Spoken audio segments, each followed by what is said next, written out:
Hello, crafters! Do you struggle with ideas for First Communion cards? Today, I'm going to show you three very simple and easy ideas that anyone can recreate at home. Here are the final results. I started like I usually do, and I went online and I looked up for ideas on Google and Pinterest. These are the three ideas that popped the most for me, and I thought that we could easily recreate. Now, I lost a little bit of footage here on the beginning, where I just traced two circles. One of them is the lid of my embossing powder. You could use any circle that you have at home. And this one, I had it lying around, and I just traced it and cut it from kind of gold glitter paper, cardstock. And I'm cutting a piece from the top, and that's going to be the base of my chalice. And the other one will be the host. I hope I'm pronouncing this right. And I'm going to change my mind later because I didn't like the chalice to be round, but I'll show you when we get there. Now I'm going to grab some pearlized white cardstock and a paper puncher, and I'm going to punch a bunch of circles. It would be nice if I had the one that has two or three different sizes, of holes. That would have been more useful to me, but I'll show you what I did later. And I got some gold thread, and I'm going to add some dots of glue and add those circles to it. I'm going to add 10 of those white dots and try to space them out evenly, but I'm eyeballing. And these would be my Hail Marys on a rosary. So usually the Hail Mary have, like, you pray 10 of them, and then you have one of the Lord's Prayer. I hope I'm saying this correctly. Again, I learned how to pray all of this in Portuguese. I never actually learned them in English, so I am kind of translating it here. Please forgive me if I'm saying it wrong. And then I have this die set. I'm going to write down the name of the die set. It's a Christmas die set from Tim Holtz. It's an older one. It's just to give me some bigger dots that I'm going to use to mark the Lord's prayers. I hope that makes sense. But you could use like hearts or stars, any other small shaped dies that you have, or any other smaller shapes that you have on paper punchers. I didn't bring mine once again, but you could use those instead. Then I'm also using an older die from Spellbinders just to add some lines with dots to my cardstock, and I'll show you what I'm going to do with those later. You could skip this step and you could just cut some strips of cardstock and glue them together. This is where I'm going to use to create my cross. The die kinds of also imprints lines both ways of those dots, like both sides of those dots. And I'm just freehand cutting along those impressions. That will give me some straight lines. It's easier than using the paper trimmer. And I have been challenging myself to use less and less accessories and tools so anyone can recreate this anywhere they are around the world. Also, I am giving you three different ideas because these images might have different meanings in different places around the world. Here in Brazil, we do use the chalice and the host the most for First Communion, but I do think the other two ideas would be absolutely acceptable. They could also be used for the confirmation.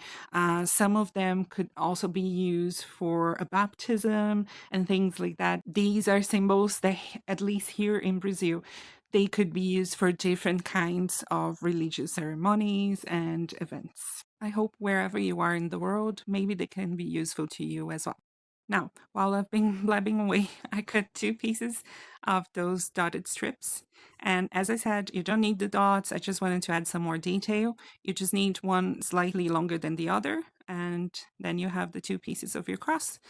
All you need to do is glue it together, add a little bit of glue to the center, and let them dry for a little bit. Maybe put some weight on top, give it a minute, and you have the cross ready to go. I'll show you another cross later on, even easier than this one. Now, I'm going to use a bit of dry adhesive to hold the two edges of that string together. So this is a mini version of a rosary. It is one that actually could be functional. If you want to do it as an extra memento from your card, you can make it detachable, and the person could actually use it as a rosary if that's your intention. I am going to add two hearts. Again, you can use a paper puncher that punches hearts to either side of that string just to sandwich that and hide that adhesive, that dry adhesive that I used, and to hold the two edges of that string together. That would also mark the Our Father prayer or the Lord's Prayer.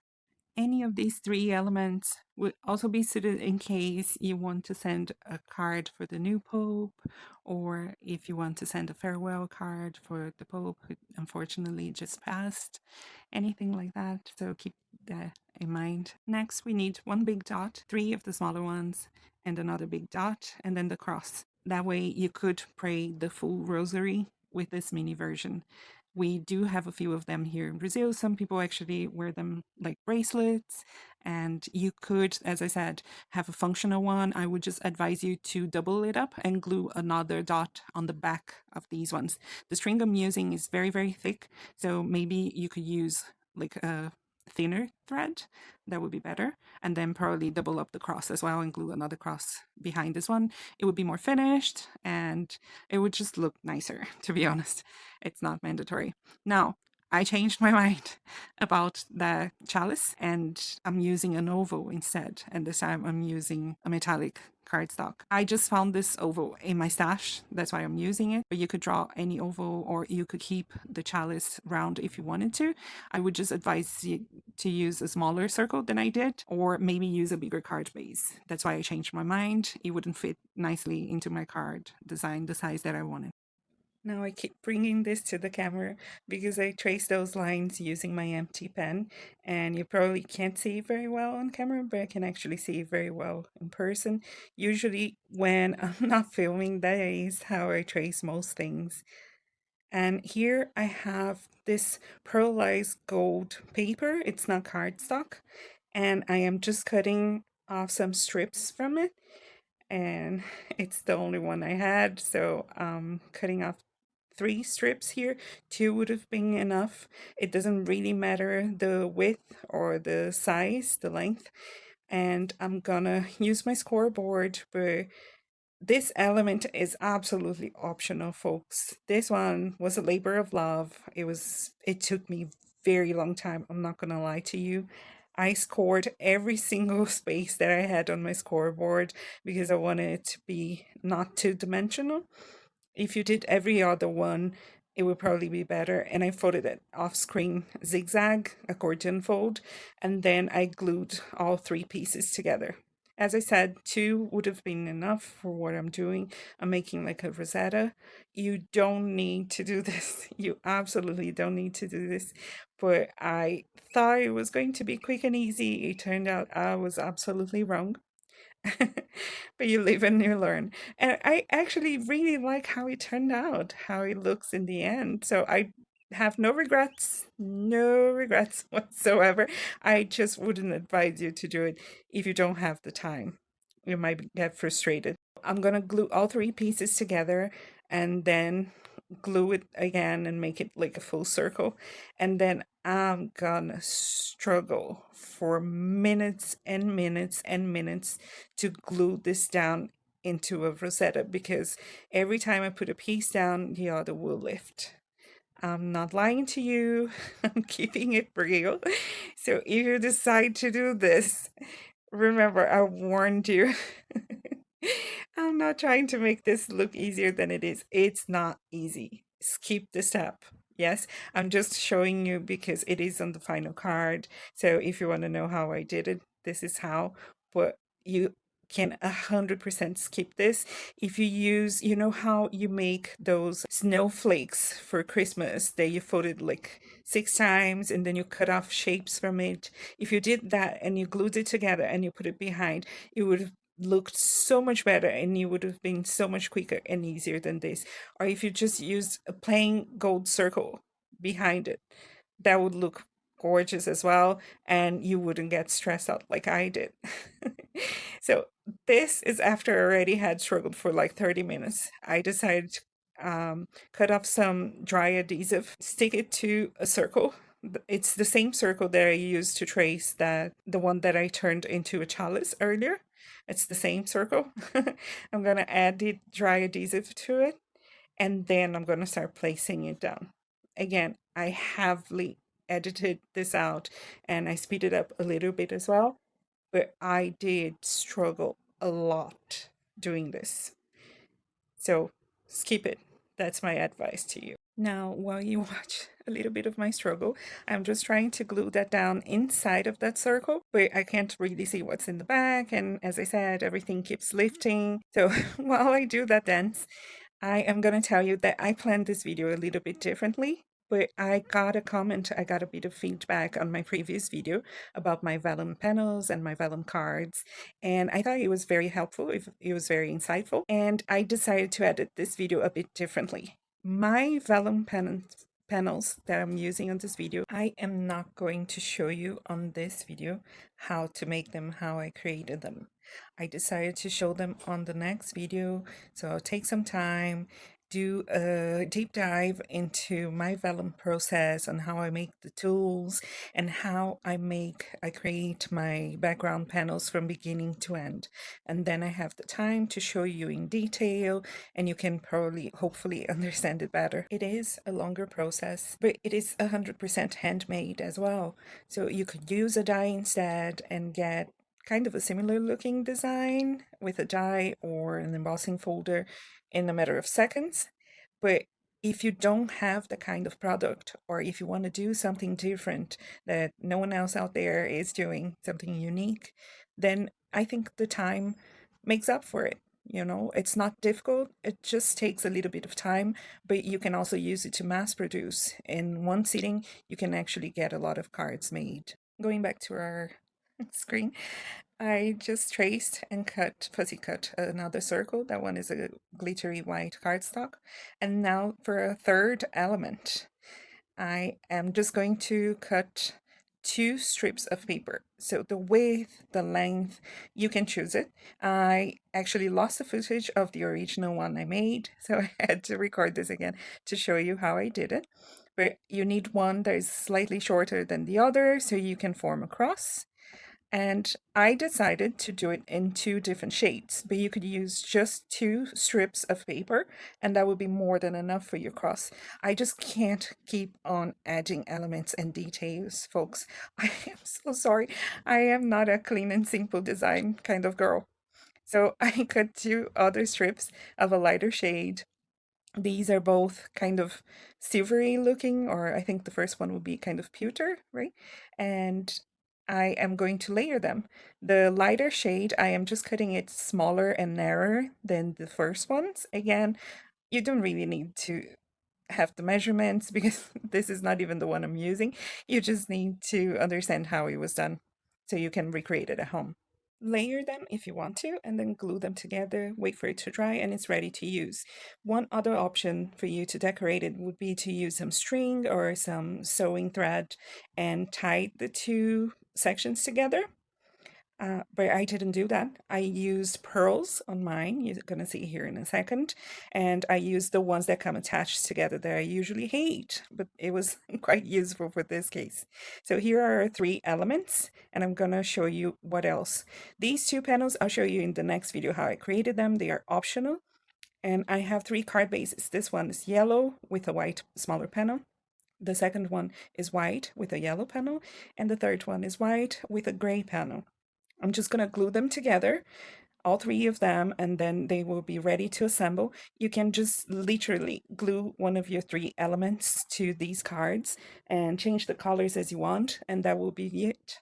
They will be ready to go. They would still look very cute and amazing, but I do love those details from the vellum, and I really love them. It's kind of a dying art right now in my country. I can't find anyone anywhere who still works with vellum in that way. I have seen it a little bit in other countries, so I am going to add my panels. But if you are interested in learning how I made them, and if you want to create that kind of work yourself, please keep an eye out for my next video.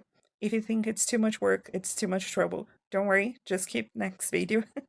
And the week after that, I should be back to my normal content. This is usually how I work in real life at home. I will place everything together, see if I like it, before I glue it down and commit to it. But I'm happy with the placement the way it is here on screen. So I'm just going to start gluing it down. This is my favorite glue to work with vellum because it's very, very low in water content. So it doesn't wrinkle the vellum that much. I added a tiny dot of glue in each corner where I have an embossed circle. And that embossed circle will be more than enough to hide the glue. Also, the glue is more than enough to hold the panel in place.